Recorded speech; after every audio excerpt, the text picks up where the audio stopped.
नाजरीन, आज की इस वीडियो में हम बात करेंगे जनरल ज़ियाउल हक का दौरे हुकूमत और उनकी मौत की दास्तान। जनरल मोहम्मद ज़ियाउल हक का दौरे हुकूमत पाकिस्तान की तारीख का एक अहम और मुतनाज़े दौर रहा है। उनकी हुक्मरानी का आगाज 1977 में एक फौजी बगावत के जरिए हुआ और 1988 में उनकी पुरअसरार मौत के साथ इख्तिताम पजीर हुआ। ज़ियाउल हक के दौर को न सिर्फ मुल्की बल्कि बैनुल अक़वामी सतह पर भी अहमियत हासिल है, क्योंकि उस दौरान कई अहम वाक़यात और फैसले हुए। ज़ियाउल हक का इक़्तिदार संभालना। 5 जुलाई 1977 को जनरल ज़ियाउल हक ने एक फौजी बगावत के जरिए पाकिस्तान के मुंतखब वज़ीर-ए-आज़म ज़ुल्फ़िकार अली भुट्टो की हुकूमत का तख्ता उलट दिया। भुट्टो के खिलाफ एहतजाज और मुल्क में बढ़ती हुई सियासी कशीदगी के बायस ज़ियाउल हक ने मार्शल लॉ नाफिज कर दिया। मिस्टर भुट्टो की हुकूमत ख़त्म हो चुकी है। सारे मुल्क में मार्शल लॉ नाफिज कर दिया गया है। कौमी और सूबाई असम्बलियाँ तोड़ दी गई हैं। सूबाई गवर्नर और वजीर हटा दिए गए हैं। अलबत्ता आइन को मनसूख नहीं किया गया है। इसके बाद हिस्सों पर अमल दरामद रोक लिया गया है।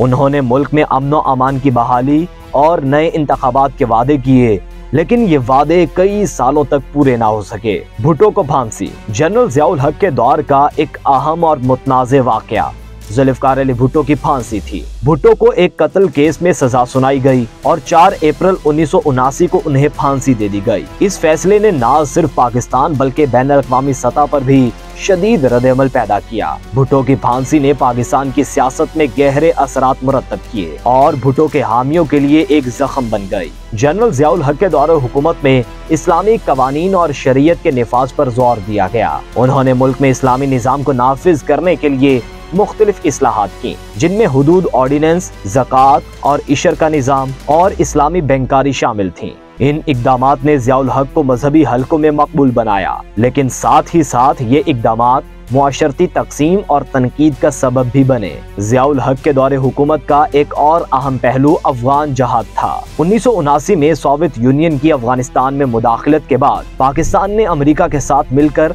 अफगान मुजाहिदीन की हिमायत की। ज़ियाउल हक ने अमेरिका और सऊदी अरब की मदद से अफगान जंगजुओं को तरबियत और असलहा फराहम किया। इस जंग के दौरान पाकिस्तान को आलमी सतह पर अहमियत हासिल हुई, लेकिन साथ ही साथ इसने मुल्क में शिद्दत पसंदी और दहशत गर्दी के बीज भी बोए। ज़ियाउल हक के दौर में पाकिस्तानी मईशत में कुछ मुस्बत तब्दीलियां भी आईं। ज़रई इस्लाहात, सनती तरक्की और गैर मुल्की सरमायाकारी की हौसला अफजाई की गई। मुल्क में इंफ्रास्ट्रक्चर की तरक्की पर भी तवज्जो दी गई, जिसके नतीजे में सड़कों, पुलों और दीगर तरक्याती मंसूबों का आगाज हुआ। लेकिन साथ ही साथ मुआशरती और सियासी अदम इस्तेहकाम की वजह से कई मसाइल भी सामने आए। 1985 में ज़ियाउल हक ने गैर जमाती बुनियादों पर इंतखाबात का इनेकाद किया। इन इंतखाबात के जरिए मोहम्मद खान जुनेजो वज़ीर-ए-आज़म मुंतखब हुए। ज़ियाउल हक ने इस इक़दाम के जरिए जमहूरियत की तरफ पेशकदमी करने की कोशिश की, लेकिन अमली तौर पर इक़्तिदार में उनकी गिरफ्त मजबूत रही।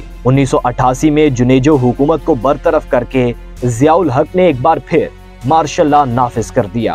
17 अगस्त 1988 को जनरल ज़ियाउल हक की मौत एक फजाई हादसे में हुई। ज़ियाउल हक बहावलपुर से एक फौजी मश्क का मुआयना करने के बाद C-130 तैयारे में वापस आ रहे थे, जब तैयारा क्रैश हो गया। इस हादसे में ज़ियाउल हक के साथ अमरीकी सफीर आर्नल्ड राफेल और कई दीगर अहम फौजी अफसरान भी हलाक हो गए। जनरल ज़ियाउल हक की मौत के बाद इस हादसे की तहकीकात की गई, लेकिन कोई हतमी नतीजा सामने नहीं आया। कुछ नजरियात के मुताबिक ये हादसा साजिश का नतीजा था, जबकि कुछ के मुताबिक ये तकनीकी खराबी का नतीजा था। ज़ियाउल हक की मौत आज तक एक पुरअसरार वाक़या बनी हुई है और मुख्तलिफ नजरियात इस पर मौजूद हैं। नाज़रीन, ज़ियाउल हक की मौत के बाद पाकिस्तान में एक नए जमहूरी दौर का आगाज हुआ। 1988 के इंतखाबात के जरिए बेनज़ीर भुट्टो वज़ीर-ए-आज़म मुंतखब हुई, जो ज़ुल्फ़िकार अली भुट्टो की बेटी थी। ज़ियाउल हक के दौरे हुकूमत के असरात पाकिस्तान की सियासत, मईशत और मुआशरती ढांचे पर गहरे रहे।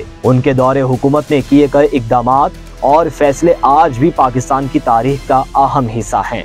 जनरल ज़ियाउल हक का दौरे हुकूमत पाकिस्तान की तारीख का एक पेचीदा और मुतनाज़े बाब है।